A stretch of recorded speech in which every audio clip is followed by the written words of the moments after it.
খানা আব্বাজি আমার পাল্টে গেল। ওমর বলে বোন গো,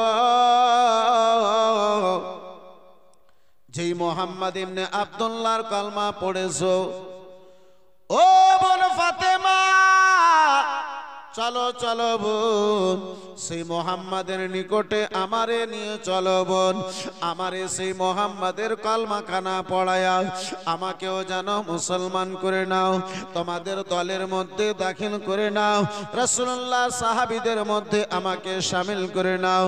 দয়ার নবী মায়ের নবী মুস্তাফা সাল্লাল্লাহু তাআলা আলাইহি ওয়াসাল্লামের নিকটে বোন ফাতেমাতে নিয়ে যায়, দুলাভাই যেন নিয়ে যায়। উমরের হাতে আব্বাজি আমার তলোয়ার, বর্তমান আব্বা হয়েছে কি ছোট কি বড় আব্বাজি আমার বোঝা যায় না।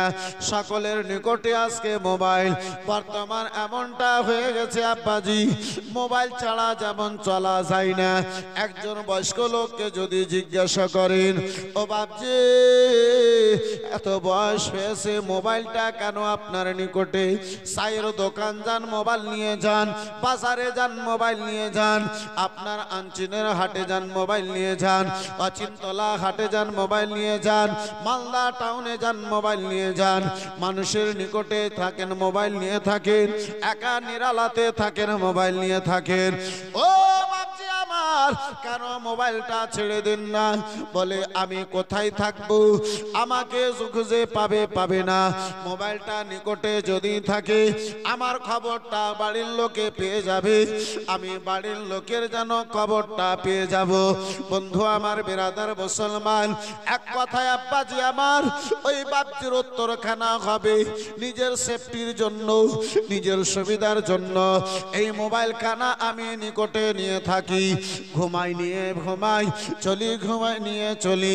বিরাদার মুসলমান, তেমন একটা সময় ছিল আব্বা মানুষ নিজের হেফাজতের জন্য সব সময় তলোয়ারি খানাকে নিজের নিকটে রাখত।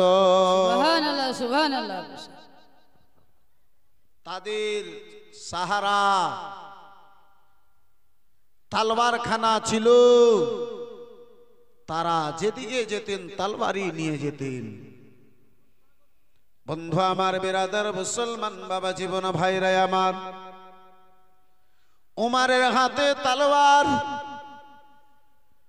ফাতেমা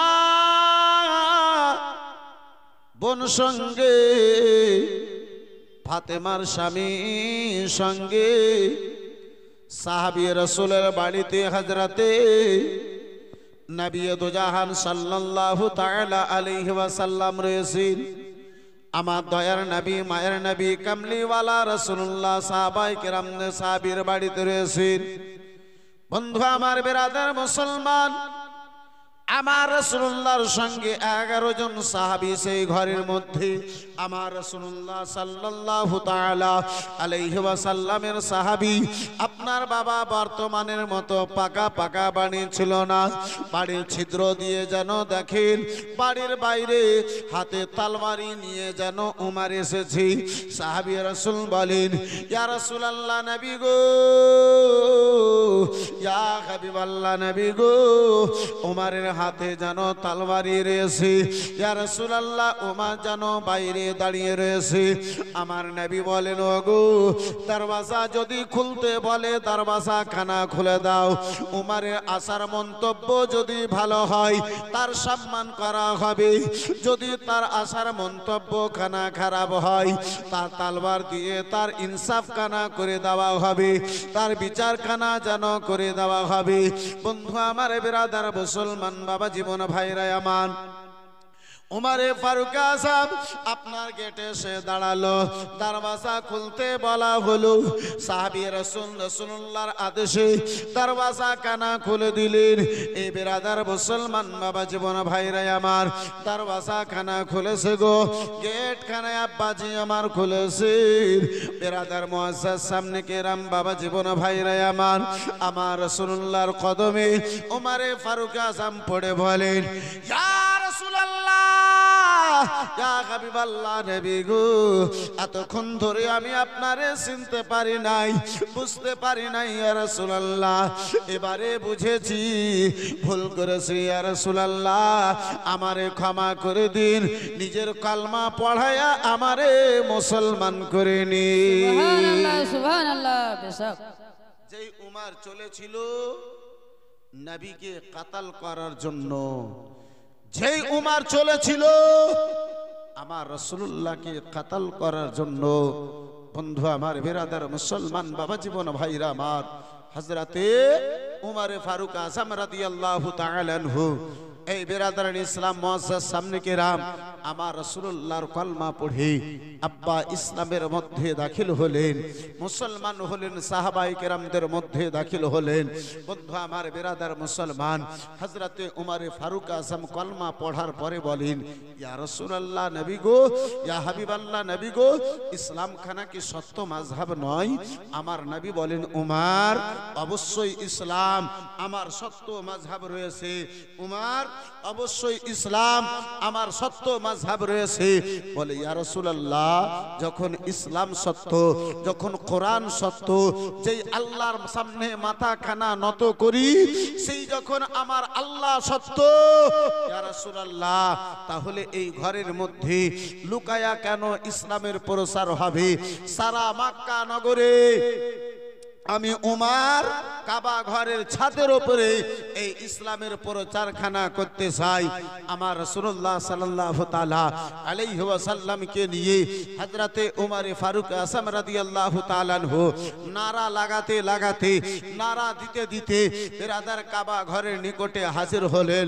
হযরতে উমর ফারুক আযম কাবা ঘরের ছাদে চেপে সারা মক্কা নগরের মানুষকে প্রচার করে বলেছিলেন, এলান করে জানিয়েছিলেন, হে মক্কা নগরের লোকেরা শুনো, যে ইসলামের বিরোধিতা তোমরা করতেছো, সেই ইসলামের মান্নাওয়ালা হয়ে, সেই ইসলামের কলমা পড়ে উমর ফারুক আযম তোমাদের নিকটে হাজির হয়েছে। একবার চিৎকার দিয়ে বলুন সুবহানাল্লাহ সুবহানাল্লাহ। হযরতে আমিরে হামজা কলমা পড়েছিলেন, তাতে তাদের পায়ের নিকট থেকে আব্বাসী আমার মাটি সরে গিয়েছিল। আপনার কি বলে, মক্কা নগরে ভূমিকম্প চলে এসেছিল। এই উমর ফারুক আযম কলমা পড়েছে আব্বাসী, তাদের অবস্থা কি হবে? বন্ধু আমার, বিরাদার মুসলমান বাবা জীবন ভাইরা আমার, আবু জেহেল মক্কা নগরের লোকে গনেরা, আবু জেহেলের বেরাদার মান্নেওয়ালা গনেরা দেখতে পেল, শুনতে পেল গো, যে উমর রাসূলুল্লাহকে কাতাল করার জন্য রওনা গিয়েছিল, সেই উমর সেই যেন মুহাম্মাদের হয়ে ফিরেছে, সেই মুহাম্মাদের হয়ে গেছে, সেই রাসূলুল্লাহর যেন হয়ে গেছে। বাবা জীবন ভাইরা আমার, বিরাদার মুসলমান ও আমার সোনা মানিকেরা, শুনে যাও, রাত্রি বেলা দয়ার নবী, মায়ের নবী, কামলিওয়ালা পয়গম্বরকে আর মক্কা নগরে আব্বাজি থাকতে দেবে না। ইসলাম প্রচারের আব্বাজি 6 বছর গত হতে চলেছে। ওই ইসলাম প্রচারের 6 বছরে আব্বা 13 জন মদিনা থেকে আনেওয়ালা সাহাবায়ে কেরাম গনেরা মিনার ঘাটিতে লুকায়া আপনার আবার ইসলাম প্রচারের 6 বছরে কলমা পড়ে তারা মদিনায় গিয়েছিল। আমার রাসূলুল্লাহ সাল্লাল্লাহু তাআলা আলাইহি ওয়াসাল্লাম কে মক্কা নগরের কাফের গরেরা আব্বাজি আপনার মক্কাতে থাকতে দেবে না। জ্বালা যন্ত্রণা আরম্ভ করলো, আবার যেন মিটিং ডাকলো, নিজের মান্যওয়ালাদেরকে ডাকলো। আব্বাজান আমার বলে, না না, কাউকে তার নিকটে পাঠায়া ইসলাম প্রচার বন্ধ করতে পারা যাবে না। বলে, আবু জেহেল, কি করে ইসলাম প্রচার করতে করা যাবে? 3খানা আব্বাজি চামের উপরে শর্ত লিখলো, যেই শর্তখানা লিখেছিল। ওই শর্তনামা লিখনে ওয়ালার নাম হলো মনসুর বিন আকরামা। ওই মনসুর বিন আকরামা আব্বাজি আমার শর্তনামা লিখলো, মোহাম্মদ ইবনে আব্দুল্লাহ যতক্ষণ ওই কলমার প্রচারটা বন্ধ করে দেবে না, মক্কা নগরে তাকে থাকতে দেওয়া হবে না। মক্কা নগরে তার সঙ্গে কেউ কথাবার্তা বলবে না, সালাম ও কালাম হবে না। কান খুলে শুনে নাও, শুনে নাও, মক্কা নগরে কেউ একটা জিনিস তাদের নিকটে বিক্রি করবে না, তাদের নিকটে কোনো জিনিস কেউ খরিদ করে নেবে না। মক্কা নগরে তাদের সঙ্গে নিজের ছেলে মেয়েদের বিবাহ কেউ তাদের সঙ্গে যেন দেবে না। শর্তনামায় আব্বাজি লেখা হলো। ওই মক্কা নগরে একখানা পাহাড় আব্বাজি আমার হাফিজ সাহেব হয়তো বারে বারে ওই পাহাড় কানা দেখে এসেছেন, যে পাহাড়ের নাম হলো সুবায়ে আবু তালিব। ওই সুবায়ে আবু তালিব পাহাড়, ছোট্ট একটা পাহাড়।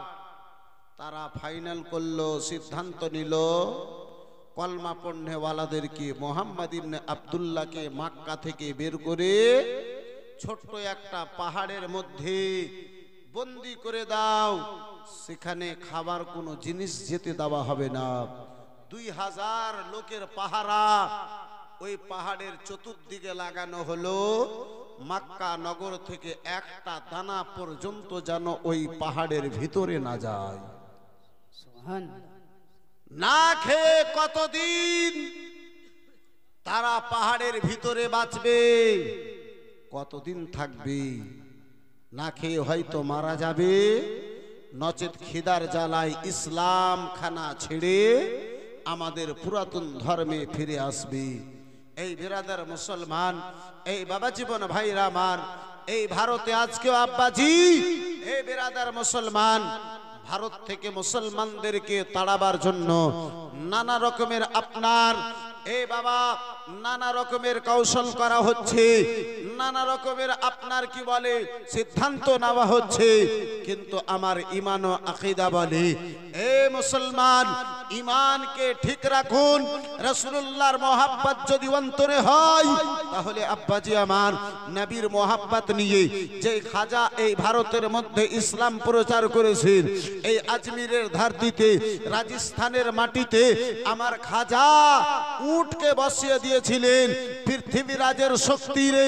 এ বাবা জীবন ভাইরা আমার, সেই উটটাকে যখন উঠাতে পারেনি, ভারতে বসেছি নিজের ইচ্ছায় নয়, আমার খাজা গরিব নামাজের ইচ্ছায়। আমার খাজা যতক্ষণ চাইবে না ভারত থেকে বাবা একটা চানি ছিল্লা তো দূরের কথা, একটা টাকলা তো দূরের কথা, শত শত টাকলাও ভারত থেকে বের করতে পারবে না। সুবহানাল্লাহ, সুবহানাল্লাহ। বন্ধু আমার, বিরাদার মুসলমান, এই বাবা জীবন ভাইরা আমার মুসলমান, এ বাপজি আমার, তারা বলে আমরা ভারতীয়। আব্বাজি যতদিন জীবিত থাকি ভারতে থাকি, ইন্তেকালের পরেও ভারত থেকে বের হয় না, ওই ভারতের মাটিতেই থাকি। যারা যতদিন চলে তারা ততদিন আছে, মরে যাওয়ার পরে তার কোনো নাম নিশান বাকি থাকে না, তার কোনো পরিচয় বাকি থাকে না। আলহামদুলিল্লাহ, মুসলমান জীবিত অবস্থায় যেমন ভারতকে ছাড়েনি, ইন্তেকালের পরেও আব্বাজি ভারতকে ছাড়ে না। একটু চিৎকার দিয়ে বলা যাবে সুবহানাল্লাহ, সুবহানাল্লাহ, সুবহানাল্লাহ। যার ফলে তো আশিক বলে, मैं भारत का मुसलमान, मैं भारत का मुसलमान, मैं भारत का मुसलमान, मैं भारत का मुसलमान, मैं भारत का मुसलमान। राजा मेरा ख्वाजा है इस देश का सुल्तान, मैं भारत का मुसलमान, मैं भारत का मुसलमान, मैं भारत का मुसलमान। एक तो चिल्ले बोला जावे सुबहान अल्लाह। আব্বাজি আমার ভাইজান আমার বন্ধু আমার বিরাদার মুসলমান, এ বিরাদার মুসলমান বিনা দানাতে বিনা পানিতে আব্বা ঘরে থাকতে দেওয়া হবে না, মক্কা নগরে আব্বাজি থাকতে দেওয়া হবে না। আব্বা তাদের বিরাদার অপরাধ তাদের নজরে একটাই, ইসলাম প্রচার করতে দেব না, এই ইসলামের বাণী কানাকে আগে বাড়াতে দেব না, ইসলামের প্রচার করতে দেব না, ইসলামের দাওয়াত কারো দিতে দেব না। ইসলাম প্রচারের আব্বাজি 7 বছর আরম্ভ হয়েছে। আমার রাসূলুল্লাহকে কলমা পড়নেওয়ালাদেরকে ছোট্ট একটা পাহাড়, ওই সবাই আবু তালেব পাহাড়ের ভিতরে বিরাদার মুসলমান ও বাবা জীবন ভাইরা আমার, ওই পাহাড়ের ভিতরে আব্বাজি আমার আপনার কি বলে বাবা জীবন ভাইরা আমার বন্দি করানো হলো। আমার রাসূলুল্লাহকে আব্বাজি বন্দি করানো হলো। ছোট ছোট বাচ্চা ওই পাহাড়ের ভিতরে